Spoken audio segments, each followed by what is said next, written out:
आम जन में जो हमारा पुलिस का ध्येय है विश्वास हो और अपराधियों में भय हो। इसके लिए हम सांप्रदायिक सौहार्द भी मेंटेन करेंगे, संगठित गिरोह से जुड़े हुए लोगों पर प्रभावी कार्रवाई करेंगे और कानून व्यवस्था की स्थिति कोई डिस्टर्ब करेगा तो उसके खिलाफ हम सख्त कार्रवाई करेंगे।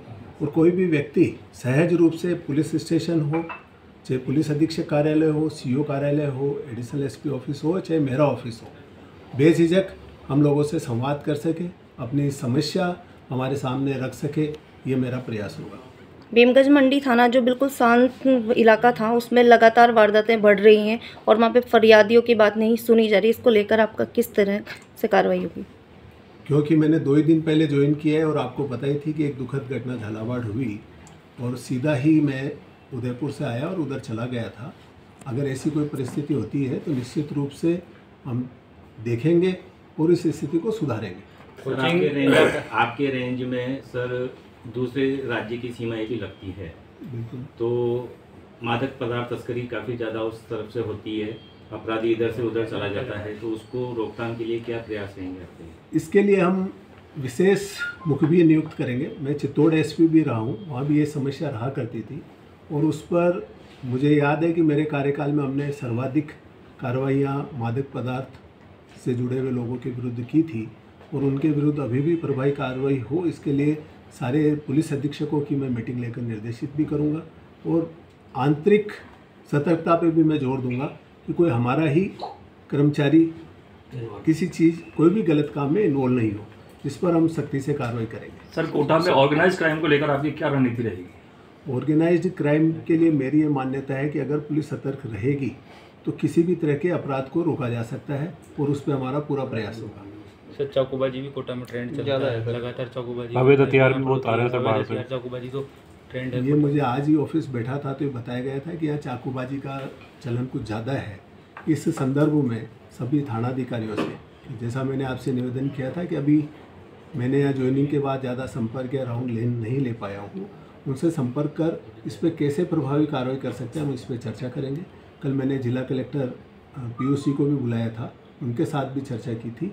अगर ऐसा कुछ लगा तो इस संदर्भ में जो आर्म्स एक्ट के तहत कार्रवाई हो सकती है और जिला कलेक्टर से अगर कोई अधिसूचना जारी करवानी होगी तो करके कार्रवाई करेंगे। कोचिंग सर, कोटा में कोचिंग स्टूडेंट सुसाइड कर रहे हैं सर ज़्यादा, तो देती है सर, आत्महत्या रोकने के लिए क्या पुलिस के प्रयास रहेंगे?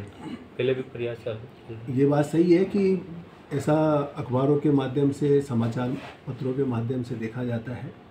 इस पर क्या किया जा सकता है, क्योंकि मैंने विधिवत रूप से तो आज ही कार्यालय में पदभार ग्रहण किया है, इस ओर हमारा बेहतरीन प्रयास ये रहेगा कि बच्चों को ऐसा माहौल मिले कि वो ऐसी घटनाएं नहीं करें, क्योंकि उसका दुख दर्द जो उनके परिवारजनों को भुगतना पड़ता है वो निश्चित रूप से बहुत ही दुखद होता है। इसमें हम बेस्ट से बेस्ट क्या कर सकते हैं वो मैं आपसे अगली मुलाकात में बता सकता हूँ, क्योंकि अभी मेरा इस ओर पे कोई विशेष अध्ययन किया हुआ नहीं है। ठीक है। मानसून का दौर चल रहा है कि काफ़ी जगह ग्रामीण एरिया में भी लूंगी बाड़ा झालावाड़ में भी काफ़ी बारिश है, रपट पे लोग आ जाते हैं, इसको लेके भी कुछ? इसी को लेके आज ही करीब 1 घंटे पहले सभी पुलिस अधीक्षकों को निर्देशित किया गया है कि उनके क्षेत्र में कहीं नदी नाला या तेज़ बहाव हो तो वहाँ पुलिस जाब्ता लगाए ताकि लोग अपने वाहन उसमें नहीं उतारे। और इस संदर्भ में आप लोगों को भी निवेदन करना चाहूँगा कि जो प्रभाव आजकल आप लोगों का है सोशल मीडिया के माध्यम से, जनता भी इसमें सतर्क रहे।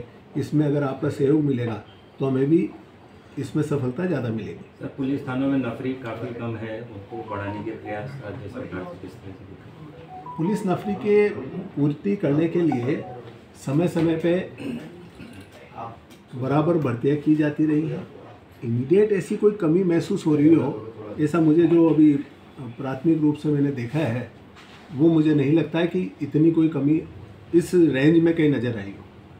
बाकी ये है कि जैसे ही पद रिक्त होते हैं इसके लिए भर्तियों की प्रक्रिया निरंतर रूप से जारी रहती है। सर, ये शराब माफिया और रेत माफिया काफ़ी सक्रिय है रेंज में ही, बूंदी से आती हैं और बाकायदा कोटा के अंदर डंपर के डंपर आते, इन पर रोकथाम के लिए क्या करें? मैंने आपसे शुरू में कहा था कि जो संगठित गिरोह है या अपराधी है उनके विरुद्ध उनको चिन्हित करके हमारे द्वारा प्रभावी कार्रवाई की जाएगी। रेलवे कॉलोनी भीमगंज मंडी और नयापुरा इन इलाकों में रात को 11 बजे तक खुलेआम शराब बिक रही है, थानों से 20 मीटर दूर। पूरे कोटा में ही मिल रही है। कोई रोकने वाला नहीं है, कोई रोकने वाला नहीं है। कोई रोकने वाला क्यों नहीं, आबकारी विभाग और पुलिस विभाग इसके लिए बने हैं। आबकारी विभाग और मैं पक्का विश्वास दिलाता हूँ कि इस पे हम प्रभावी कार्रवाई करेंगे। अगली बार जब मुलाकात होगी तो आप लोग खुद कहेंगे कि इस पे अंकुश लगा है। सर शहर में चोरियां बढ़ रही है सर, इसमें लोगों का ये आरोप रहता है रात्रि को पुलिस गश्त नहीं करती है, इस वजह चोरियां होती है। मेन चौराहों को भी गश्त नहीं करती पुलिस, तो इसके लिए क्या किया जाएगा सर आपकी तरफ से? गश्त की व्यवस्था सुधारी जाएगी। मैंने आपसे निवेदन किया है कि अगली बार जब मुलाकात करेंगे तो आपके कई सारे पॉइंट्स का समाधान हुआ मिलेगा। ठीक है।